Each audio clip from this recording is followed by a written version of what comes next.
Assalamualaikum. In this video, I am discussing a recall communications, that is hemolytic uremic syndrome (HUS).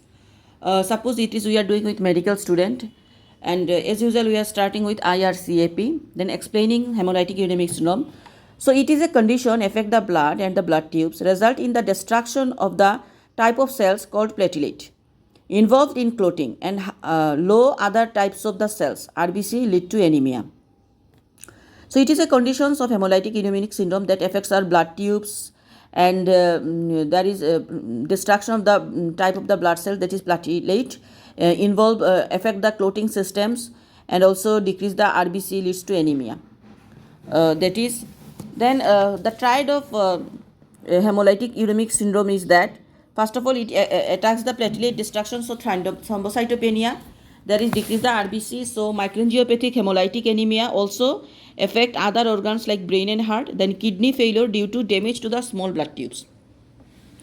I am telling the triad: thrombocytopenia, microangiopathic hemolytic anemia also affect other organs like brain and heart, and kidney failure due to damage of the small blood vessels, small blood tubes. Okay.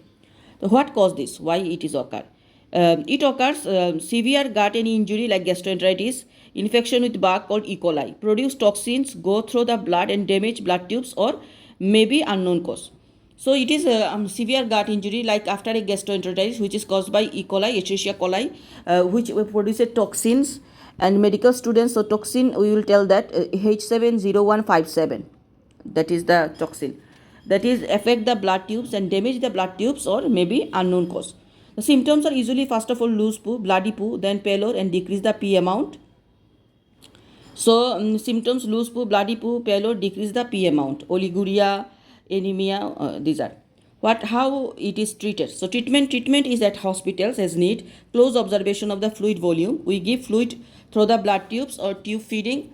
May need blood transfusions, and most of the patients needs dialysis. For kidney failure, will remove the toxin from the blood, but need to avoid antibiotics.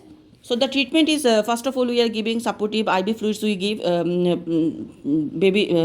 child hydration status maintained. We give the blood, and sometimes most of the patient need dialysis. By we remove the toxin because of the kidney failure. We do the dialysis. We remove the toxin from the blood, but no need of any antibiotics.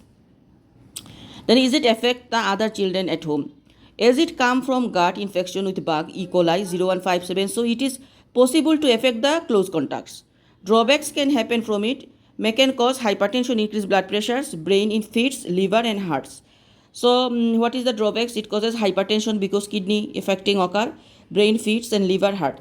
Symptoms are bloody, loose stools, tummy pain as it affect the blood, cause bruises kidney. It has typical and atypical. So hemorrhagic uremic syndrome, I am telling, most common cause of the acute renal failure in children.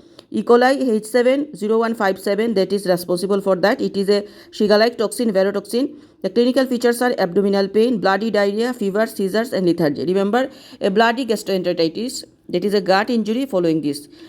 Treatment we are giving mainly supportive, dialysis, no antibiotics needed, and plasmapheresis or IV immunoglobulin. And the triad is that microangiopathic hemolytic anemia, that is cystocytes, thrombocytopenia and renal insufficiency. So 3, renal insufficiency, anemia and the thrombocytopenia, decreased platelet. So this is all about hemolytic uremic syndrome HUS communication. Thank you.